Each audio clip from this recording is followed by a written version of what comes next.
So andito po tayo sa Matuya-Tuya dito sa Divisoria at tayo po ay papasok papunta ng Suha. Kaso inaantay pa po natin yung dalawang kasamahan natin. And syempre, kailangan po natin magkakasama tayo para tayo ay mas masaya. Nandun na po talaga siya sa loob. Ayun, nakikita ko na po nandun. Parang magpagasolina po si Miss Shani Monteverde. Ay parang sarado na po ang gasolina. Ayun pa siya sa may gasoline station. Ay parang gasara na ang gasolinahan. Ayan. Napakasaya po ba yan ng aming pamiesta at makasaysayan. Nakakatuwa itong si Cecil at nakatatlong balik, nakatatlong lagayin sa suliyaw nung nung buko salad at sarap na sarap hanggang doon sa may kalsada ay daladala at inahamiran totoo, inadilaan totoo yung it's kasi Yani, inaagaw pa naman totoo ni Yani tapos ay inagabawa lang kung kumain mga kabutbut ng na yung matamis, anong tawag doon, ng humba ay talagang malasa daw siya kahit isa lamang. Ay, Diyos ko, ay katirin, tinago na nung magdadaig. Hi, Mabel. Ayan. Si Hipon. Siya yung hipon. Ay, napakasarap po talaga. Ayan, si Cecil.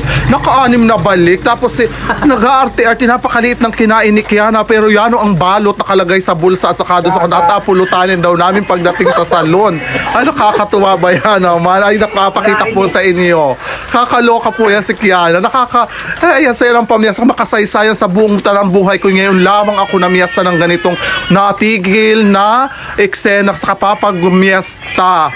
Ay si Barry po yung nag-una-una na inabot ng ulan sa Taytay at nagakantain na po na taing-tain na kaya binilisan po ang pagpatakbo. Ayan po, dami lang kasi ng kinuha. Ayan yan, napakasarap po pati nitong hipong ito. Itong hipong ito ang talagang guys, talaga namang yang halang. At pero kahit gano'n na inubos ni Cecil, naka-16 na piraso wari. At si Kiana lahat na nag-ubos nung patalungtong ang pinggan. Kaya naman minalas, inabot ng ulan ang mga kabutbot. Ayan, Diyos ko po. Ay, nako. Naulan pa naman, Ining. Hindi naman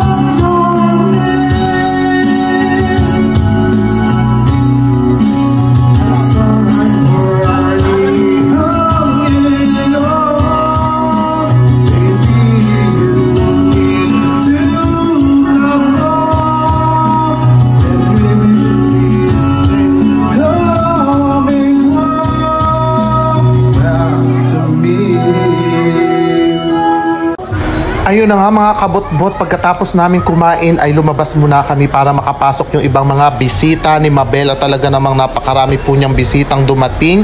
Akala namin kami ay last ng madating at hapon na at padilim na, pero marami pa rin po. Sa bagay, napakarami naman po niyang handa at yun ay hindi kayang ubusin ng ilang tao lamang. And thank you so much po sa pag-invite sa amin. At nandito rin po yung mga bisita namin ng gabi na dyan na mga taga Barangay Buyabo. Talaga namang naabutan namin kami dito kahit sinaulan nga kaya hindi kami makaalis. At nang pauwi na nga po kami ay ayan po, inabot naman po kami ng napakalakas na ulan.